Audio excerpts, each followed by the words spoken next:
On est dans un mode de... Bonjour, Roger Bibot, commerçant de la région Sorel-Tracy. Moi, j'ai un petit peu de difficulté que on est dans un mode démocratique et il y a des élections toutes les 4 ans. On fait des élections, on nomme des élus pour qu'ils prennent des décisions. Puis, à la minute qu'il y a une décision un petit peu controversée, on demande des référendums à tout bout de champ. Ça, c'était un commentaire. L'autre commentaire, comme je suis un homme d'affaires, si on veut faire de l'argent, il faut risquer.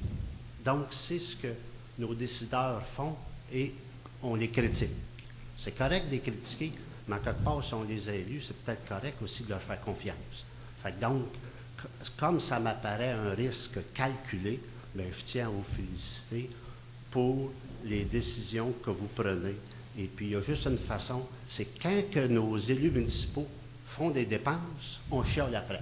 Là, à soir, ils veulent faire des profits, puis on trouve quasiment encore le moyen de chialer. Je trouve ça un petit peu dommage, mais bravo, continuez. Bravo. Merci beaucoup. Monsieur, oui? Je m'appelle Jean Paquin. Nous avons une ferme dans Saint-Amour-Saint-Robert. Mes 2 filles restent là. Et puis, je suis fier du projet. J'ai même hâte de voir monter ces éoliennes-là. Ça prouve notre modernité. Et puis que notre MRC, nos élus, ils pensent à nous autres. Puis nous autres, on est bien contents de les avoir. Merci beaucoup. Merci beaucoup, M. Paquin. Monsieur. C'est la 2e fois, André Mandeville Sorel OK. Tracy, paye de taxes. C'est bon. Si la MRC est garante du commandité, parce que la commandité, c'est la compagnie numéro, et la compagnie numéro appartient à la MRC à 100%, s'il y a des déficits ou des dépassements de coûts, qui assumera ces coûts-là? Réponse rapido. Bien, la société, c'est sûr s'il y a des dépassements de coûts. Mettons que vous voulez dire le parc, au lieu de 60 millions, il coûte 62. Ouais. On va emprunter 62, puis malheureusement, au lieu de faire 1,5 million, on fera tout bien qu'1,4 million, 50 là. S'il y a des déficits, C'est bon. qui l'assume? Non, Qui le assume les déficits? Ça, vous voulez dire une année qui aura 0 vent, on va tous mourir de sécheresse. Là, vous me parlez, M. Salva, là, vous ne me parlez pas comme il faut. J'ai Qu'est-ce déjà que vous voulez que je fait vous le dise? Mais là, vous ne me parlez pas comme il faut. Je vous demande s'il y a un déficit, qui ce qui assume? C'est les Dans le plan, c'est... On a prévu 1,5 million Ouais. de fonds de roulement. Ça vous dit c'est quelque chose, un fonds de roulement? fonds de roulement. Donc, s'il y a un déficit, les 2 premières années, je l'ai dit, selon les chiffres qu'on a fait en 2010, il y a 2 légers déficits. Première année, deuxième année. Et ces déficits-là vont être... Le fonds de roulement va renflouer ces déficits-là qui est de 1,5 million. Et les 2 déficits cumulés, c'est en autour de 320, selon nos calculs à l'époque. Je vous ai expliqué tantôt qu'actuellement, tous nos chiffres qu'on a fait en 2010, quand on revise actuellement, on est tout encore plus sécuritaire. OK, c'est bon. Mais je voudrais juste rajouter 3 secondes. Sérieusement, mettons qu'il y avait une année en déficit. Écoutez, si les 19 autres années, il y a des surplus, c'est comme dans nos budgets municipaux. Une année, des fois, on peut arriver avec un léger déficit. L'année d'après, on arrive avec un surplus, puis il faut balancer. C'est bon. À vous, une autre question? Alors, j'en ai plus, encore quelques-unes. Oui, mais là, il y a d'autres personnes, là. On va laisser la place aux autres aussi. Excusez, monsieur. Je vois où vous voulez en venir, monsieur. Je veux en venir à donner la parole à plus de gens possible. On voulait avoir de l'information. Quand on pose des questions un petit peu pointues, ça ne fait pas votre affaire. Ah, M. Mandeville, mais vous m'assurez avec vous tantôt, Ouais, là, monsieur il va Salvas. prendre 2 heures à me répondre à toutes vos questions. Ben, je pense qu'on a pas mal tout dit. Monsieur Salvas, OK. Monsieur, c'est vous qui êtes arrivé en premier. Oui, bonjour, mon nom c'est Élie Diab. Oui. Un commentaire pour commencer. J'espère qu'il y a beaucoup de monde ici dans la salle qui sont conscients qu'on est dans une période où c'est l'environnement qui prend un gros coup. Puis deuxièmement, c'est l'énergie non renouvelable qui est en train de s'en aller tranquillement. Peut-être dans 10, peut-être dans 20, 30 ans, là, on sera vraiment dans une période critique. Alors moi, je pense que l'énergie renouvelable, comme le vent, ici au Québec, on est très chanceux parce qu'on a beaucoup d'énergie hydraulique, là, mais l'énergie éolienne, ça pourrait être vraiment quelque chose de très souhaitable dans le présent et dans le futur. J'ai une petite question concernant les éoliennes. je ne sais pas, peut-être que je n'étais pas ici quand on en parlait, la personne technique, là. Au point de vue maintenance, ça correspond à quoi? Puis si on veut la maintenir, est-ce que dans les tours, là, est-ce qu'il y a une place pour monter, pour aller travailler là-dessus, etc.? Puis, oui, tout à fait. Donc, des activités régulières de maintenance là, qui doivent être faites. Là, on doit changer l'huile, par exemple, changer les plaquettes de frein. Puis, effectivement, il y a une échelle à l'intérieur de la tour. Puis, dans certains modèles d'éoliennes que nous avons, là, à 100 mètres, on recommande également là, d'avoir un monte-charge. Donc, oui, il est facile d'accéder à l'intérieur de la nacelle où on retrouve la boîte d'engrenage, la génératrice, etc. Ça va? je remercie les groupes. C'est beau. Merci. Monsieur? Oui, bonjour, mon nom c'est Steve Riopel. Ma question c'est pour M. Langlois. Je voudrais savoir le nombre de décibels des éoliennes est-ce qu'ils sont émis, est-ce que c'est un grand bruit à 500 mètres ou c'est presque silencieux? Qu'est-ce que c'est le bruit que fait cet engin? Mesurer à la nacelle, la source à la nacelle est à 92 dBA.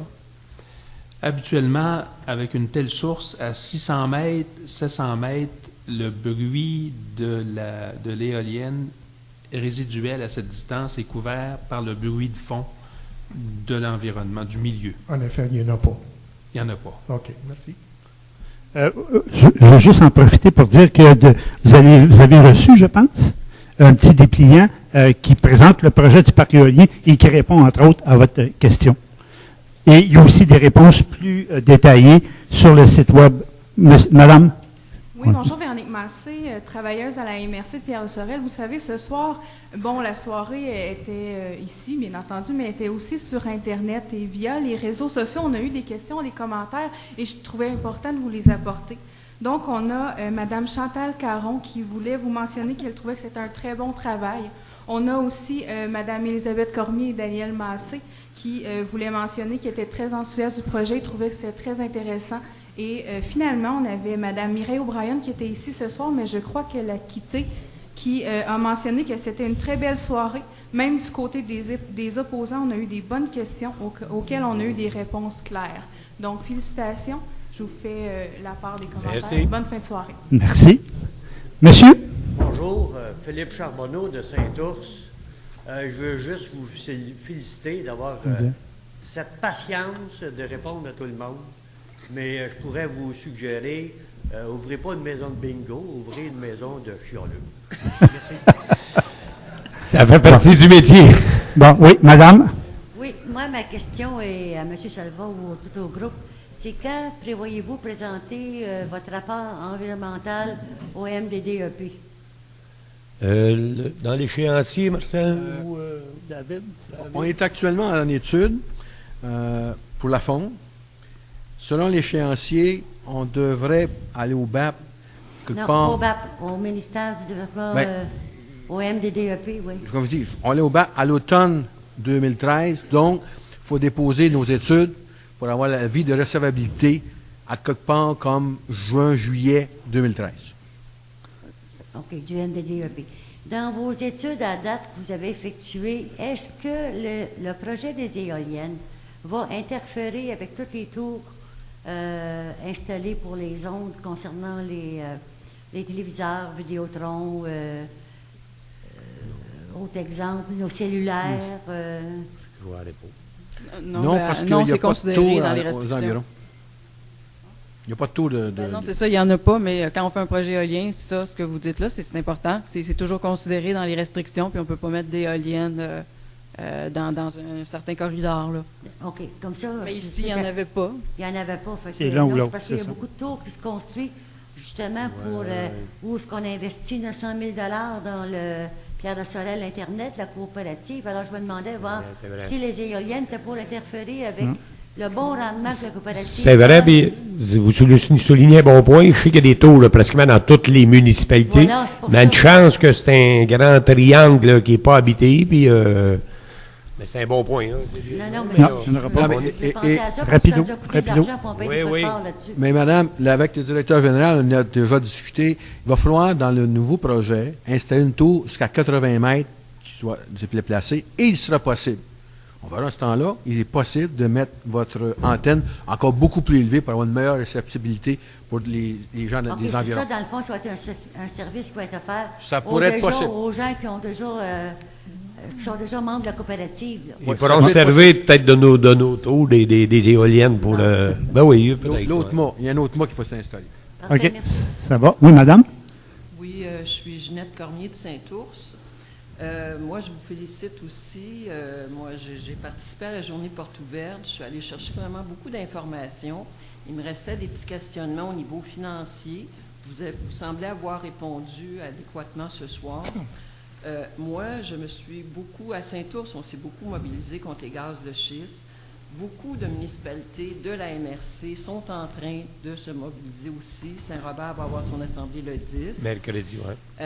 Moi, je trouve extraordinaire qu'on ait cette opportunité d'aller vers des énergies vertes, des énergies renouvelables chez nous.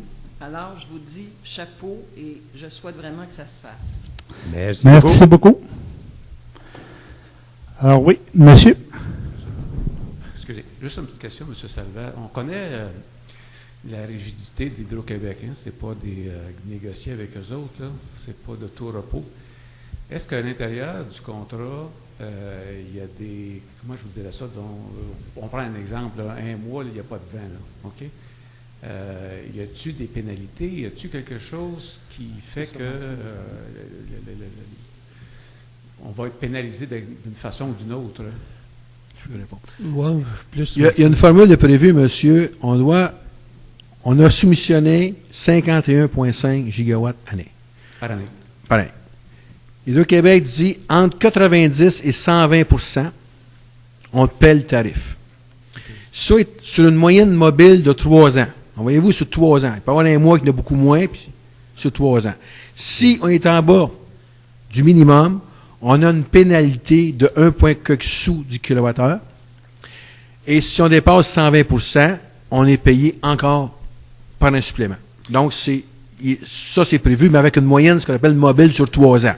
Vous voyez ce que ça peut expliquer, là? Oui, mais c'est ça qui garantit. Tu sais, comme tu disais, s'il y a un mois, il n'y a pas de vent, ou si 2 mois, ou une année pas bonne, pas rentable, mais c'est sur 3 ans. Fait que c'est là qu'il y a notre garantie. M. Landlois avait parlé tantôt de vos équipements qui avaient des garanties, mais vous n'avez jamais donné de, je sais pas moi, 1 an, 2 ans, 3 ans, 5 ans.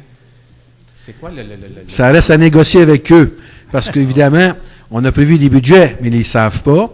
Alors, on peut avoir des garanties prolongées. Je comprends bien, on commence à pas négocier. Il doit avoir une garantie de dire, c'est comme une auto. Tu achètes une auto il y a 3 ans, par exemple. Tous les fabricants, normalement, c'est ce qui est d'usure, c'est 2 ans de garantie. Mais à part ça, en fait, on propose le contrat de service. Et nos contrats, elles peuvent couvrir jusqu'à 20 ans. C'est le design lifetime, c'est-à-dire c'est la vie d'un éolien. Et pendant ce temps-là, pendant le temps couvert, en fait, pour nous, dans notre cas, fabricant Repower, c'est équivalent à la garantie. Et il faut mentionner aussi que, en fait, nous, on garantit la fiabilité des machines. Et si les machines ne fonctionnent pas, nous, on paie les pénalités, en fait, à MRC. OK, merci. On approche de 10h30. De prendre des risques